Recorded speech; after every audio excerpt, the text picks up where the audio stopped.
in the bath and they go straight back up to the top. In fact, it's really hard to try and keep them down at all. You just float on the top.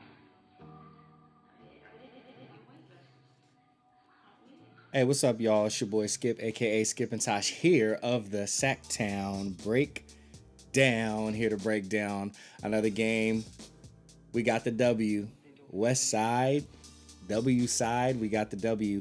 Just as I predicted, and we'll talk about that, but Sacramento Kings defeat the Los Angeles Clippers, underhanded, if you will, understaffed, if you will, wounded, if you will, but we defeat the Los Angeles Clippers 124-115 on the second night of a back-to-back on the road. We will talk about the Sacramento Kings and all of their inconsistencies and all that stuff. But I just want to tell everybody, thank you so much for tuning in and being a part of another Sacktown Breakdown with your boy Skip, a.k.a. Skip and Tosh. And we also got to thank our sponsors, Tabu Ohana Gaming and Office Chairs. If you are looking for that office chair, if you are looking for that gaming chair for that gamer in your life that will put them in the lap of luxury and take them to the next level of gaming or business decision making, Tabu Ohana got your back. Still have those discounts at up to 45% discount on select chairs right now. And when I say select, there's only 3 models to choose from. So really all of them are discounted. It's just that the most expensive one is discounted the most in order to bring the price down the most. But the prices are very similar, so you can get yourself in a very comfortable chair at an incredible price right now if you go to tabuohana.com and grab that chair and then get an additional $40 off if you put in the discount code SKIPTC, SKIPTC. So go get yourself a discount just in time for the holiday season. Tabu Ohana got your back. Don't apologize. Be yourself. And also, hey, I got it right on the first try. Big shout out to Computer Booter out here in Sacramento area, aka Carmichael. Because, you got to be close enough in order to know that it's Carmichael, not Sacramento. But it is in Sac County, Carmichael, California. Repair shop, gaming lounge, gift shop. Go see Dave. If you got a console, Mac, or PC that's giving you trouble, Dave can help take care of you. Go see him. Hey, if you want to rent a PC because you're interested in getting into PC gaming and you don't want to shell out all the money just to not be sure if you dig it, and you'll dig it, go see him. But if you want to rent some old retro consoles or whatever you're looking for, go see him. You can go buy Game Boy games there, Game Boy Advance, Sega Nomad, Genesis, current games. Go get, a DBZ trinket for that anime lover in your life. Like I said, they got you covered all around. Carmichael, California. Links in the description for both of those sponsors, and we appreciate them sponsoring this podcast. But let's talk about the Sacramento Kings W and break it down. So here we are. These Sacramento Kings right here. Sacramento wraps up Los Angeles. Swing with the Clippers clash. Take a look down there. Sacramento handled business in the first quarter, 29 points to the Clippers 21. And then in the second quarter, 33 to the Clippers 31. Third quarter, no third quarter woes this time, 37 points to 24. And we see the issue and why the score ended up being so close, because the Kings had a 22-point lead, but in the fourth quarter, things started to slip a little bit, and the Clippers almost have a 40-point fourth quarter with 39. Sacramento only having 25 at a certain point. At about the 3-minute mark, it was like a 14-0 run, and they started to close the gap, and I started to smell a little Kangz going on, but luckily they cleaned it up and ended up being the Kings by the end of the night. 4 lead changes, game tied twice. You can see Sacramento was mostly in control of the game for most of the game, and that's a good look. Let's go take a look at the box score, aka the Fox score. Terrence Davis started in the 29 minutes he had. He scored 23, so let's go Terrence Davis on that one. 3 steals to go with that. Chimezie Metu starting in his 22 minutes had 13 points. Let's go Metu. Metu 2 for 6 from 3. Not loving the 33%, but hey, I'll take the 6 points. Obviously would have been nice if he could have netted one more of those, but I'll take it. Terrence Davis 5 of 9 from 3. So we're looking good when Terrence Davis is able to shoot around that area, 55% from 3. If we go to Rashawn Holmes in his 32 minutes, he had 16 points. He had 11 rebounds, so he got his double-double. 3 assists to go with that as well. Tyrese Halliburton in his 40 minutes, he was 2 of 9 from 3, so only shot 22%, but putting up 9 shots is what I want to see. So I'm only going to talk about the positives of Tyrese Halliburton putting up 9 3-pointers. I will take that. He also had 11 assists to go with his 12 points. So Tyrese Halliburton with a nice little double-double. Not loving that 12 points. And we'll continue to talk about that because that is my area of focus. But hey, look, if he would have made 2 more of those shots, if 2 more would have dropped, now he's at 18.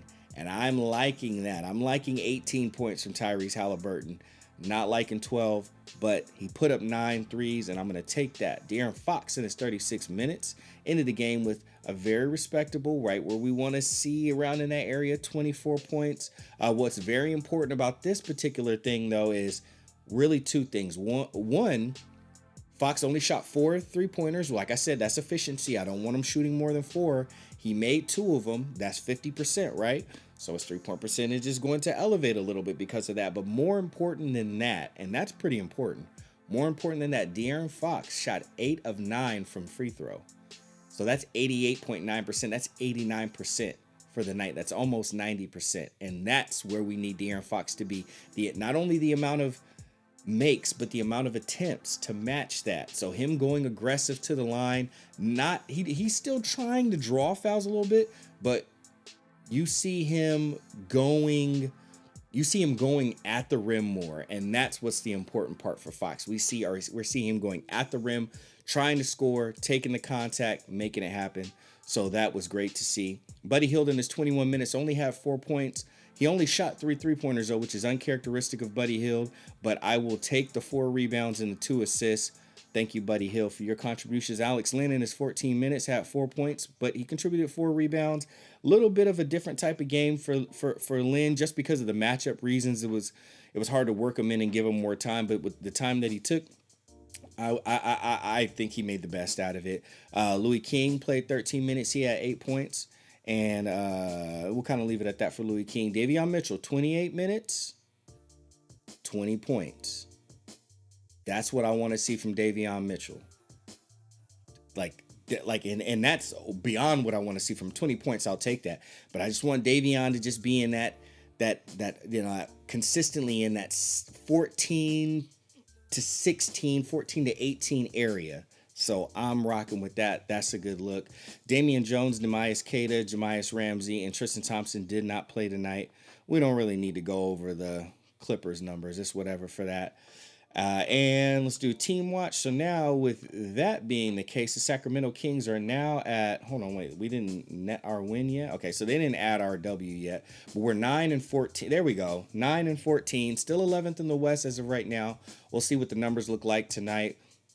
We did drop down to 28th on defensive rating, and that's about what we know the identity of this team to be. I was hoping it didn't drop down more, but it doesn't surprise me. It doesn't surprise you. Kings continue to be a terrible defensive team, but top 10 in points per game right now, we are sitting in that 10th spot. That's not a recipe for success, obviously, but being top 10 in offense does give us chances to win games. We just got to be taking advantage of that against the teams that we got to be beating. Fox watch. Darren Fox now after this game having a 20-something point game. So they're saying he continues to be at 20.1. I think that's going to go up a little bit, at least to 20.2 or 20.3. 5 assists per game averaging. Now we have him at, they're still saying 27.3. Those numbers will probably be adjusted by the morning time. I usually do these the day after, so that's completely fine. Reese watch, Tyrese Halliburton continues to be at 11.5, would make sense because he only scored 12 points tonight. 3-point percentage did dip a little bit, though. Now he's at 36.4 for the season. So maybe that Fox one is accurate because this did change from last time we checked. So that's cool. Davion watch. Davion Mitchell now, let's go ahead and refresh it. He is at still 8.9 points per game. Okay, that should go up a little bit more in my personal opinion, but I'm not a huge numbers guy myself, so let's not hang too hard on that. 28.7% from three is where Davion is at right now from three. Still not very good. We'll continue to monitor that. Now, oddly enough, let's talk about the game for a quick second, and then we'll come back around. All right, so these Sacramento Kings came out with the right type of energy, played more aggressive, dove on the ground for 50-50 balls. Obviously the Clippers didn't have all of their key players. Of course, Kawhi is still out. Paul George didn't play tonight either. So we have to keep those things in mind. But at the same time, be considerate of the fact that so many times we go to teams that are wounded or undermanned and we don't win. So it's very important for us to keep in mind that we took care of business tonight. And for a terrible team like the Sacramento Kings, these are the types of things that we should be doing, even though it probably wouldn't be consistent. Of course, I made the prediction that we spanked the Lakers and then got whooped up by Memphis, and then the Lakers were probably going to beat us. And on the second night of a back-to-back, we'll probably end up beating the Clippers just because the Kings are so inconsistent. That's what we do. We win when we shouldn't and don't win when we need to. And we always need to win, don't get me wrong. But we're not winning at home. That continues to be a terrible, horrible theme. I think they're feeling a little bit of us booing them and the pressure that we put on them. And damn it, they should. We spend a lot of money. We invest a lot of time and emotions into this team. They should feel that pressure. What we're looking for is them to rise to that occasion as opposed to tuck their tails. And then we have to put more pressure on them as we let them know that we are not happy with the product that they are putting on the floor, especially when we're spending our money for it. But then when we just watch on TV, which we still spend money for cable or whatever, but when we watch on TV, they, on away games, they want to play better. Whatever, I guess. But I'm just happy that we got the W tonight. So that's where I'm going to put majority of my focus. And when I said oddly enough, it's because we're playing the Clippers again.